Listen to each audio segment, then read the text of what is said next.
Hola a todos y bienvenidos. Hoy vamos a meternos de lleno en un tema que es, bueno, fundamental, las barreras. Esas barreras que muchas veces no vemos, pero que impiden que todas las personas puedan participar plenamente en la sociedad. Antes de empezar, un dato importante. Este análisis corresponde a la unidad 3, que se llama Barreras para la Inclusión, y es parte de la asignatura Inclusión Social y Diversidad. Así que, con eso claro, empecemos. Ok, ¿qué vamos a ver hoy? Esta es nuestra hoja de ruta. Primero, vamos a entender qué es la discapacidad hoy en día. Después, nos metemos con las barreras que excluyen. Luego, un tema clave, los estereotipos y el estigma. Veremos el impacto real de todo esto. Y cerraremos con ideas para construir una sociedad más inclusiva. Y claro, al final, las referencias. Muy bien, arranquemos con el primer punto. Y es que para entender todo lo demás, primero tenemos que hablar de un cambio de perspectiva que es, fundamental. La forma en que vemos la discapacidad ha cambiado, y mucho. Miren, antes las cosas se veían muy distintas. Teníamos el llamado modelo médico, que básicamente decía, el problema está en la persona.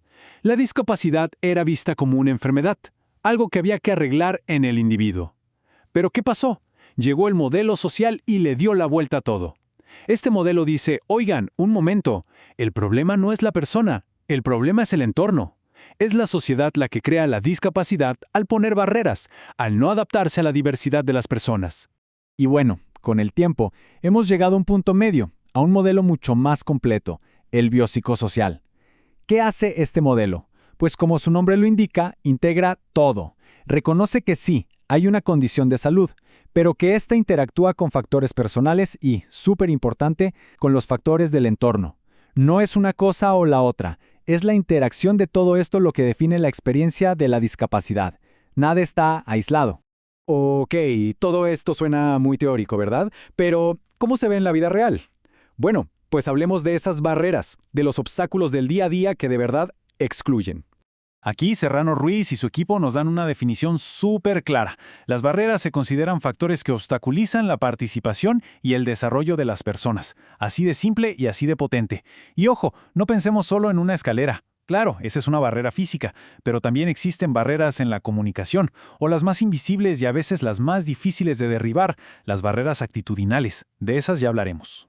Y miren esta tabla, es genial porque nos muestra que estas barreras están por todas partes. Fíjense en algo curioso, un factor que se repite en casi todos los escenarios. Las actitudes negativas. Ahí están, en el deporte, en el trabajo, en la educación. Por ejemplo, en el mundo laboral, la actitud de un empleador puede ser una barrera tan grande como que no haya un transporte accesible. O en una escuela, un profesor sin capacitación para la inclusión es un obstáculo tan real como un edificio sin rampa. Justamente, vamos a hacerle zoom a esas barreras, a las actitudinales. Porque créanme, los estereotipos, los prejuicios, no son solo ideas, son el motor de un ciclo de exclusión que puede ser devastador. ¿Y dónde empieza todo? Pues aquí, en los estereotipos. Pensemos en ellos como atajos que toma nuestro cerebro, generalizaciones sobre un grupo de gente. El problema, que casi siempre están basados en información a medias o que es directamente falsa. Son la semilla del estigma. Miren este esquema porque lo explica perfecto. El estigma, o sea, esas creencias y estereotipos, nos lleva a la discriminación. Y la discriminación ya no es una idea, es una acción. Es tratar a alguien diferente, injustamente. ¿Y qué pasa después? Viene la exclusión social. La persona se queda aislada. Y lo peor de todo es que esa exclusión parece confirmar el estereotipo original. Es un círculo vicioso del que es muy difícil salir. Y a esa parte del pensamiento, el psicólogo Elliot Aronson le suma la pieza emocional, el prejuicio. Lo define como una actitud hostil o negativa basada en esas ideas incompletas. Ya no es solo lo que pensamos, es lo que sentimos hacia ese grupo. Y ese sentimiento, ese prejuicio, es la gasolina que enciende el fuego de la discriminación. Bueno, ¿y todo esto? ¿Qué importa? ¿Cuáles son las consecuencias reales? Porque este sistema de barreras y estigmas deja una huella muy profunda, no solo en las personas, sino en toda la sociedad. El impacto es enorme. Va desde limitar cosas tan básicas como el acceso a la educación o al trabajo, hasta golpear fuerte la salud mental, provocando ansiedad, depresión. Pero, y esto es clave, no podemos pensar que solo pierde la persona que es excluida. No, perdemos todos como comunidad. Se pierde talento, se pierde potencial, se pierde diversidad. Y eso solo hace que la desigualdad social se haga más y más grande. Ok, el panorama parece complicado. Pero la pregunta es, ¿cómo rompemos todo esto? ¿Cómo derribamos las barreras? La buena noticia es que no estamos a ciegas. Existe un camino claro, una serie de principios que nos pueden guiar. Y ese camino nos lo marca en gran parte la Convención de la ONU. Aquí vemos sus principios rectores. Y de verdad no son solo palabras bonitas en un papel. Hablamos de respeto a la dignidad, a la autonomía, de no discriminación, de participación plena y de algo que es la base de todo, la accesibilidad y la igualdad de oportunidades. Y ojo con esto, como derechos, no como si fueran un favor.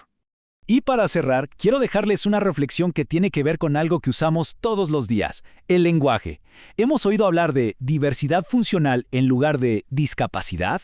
Este cambio de término no es casualidad, busca mover el foco. En vez de hablar de una disabilidad, de una falta, habla de una forma diferente de funcionar, celebra que todos somos distintos.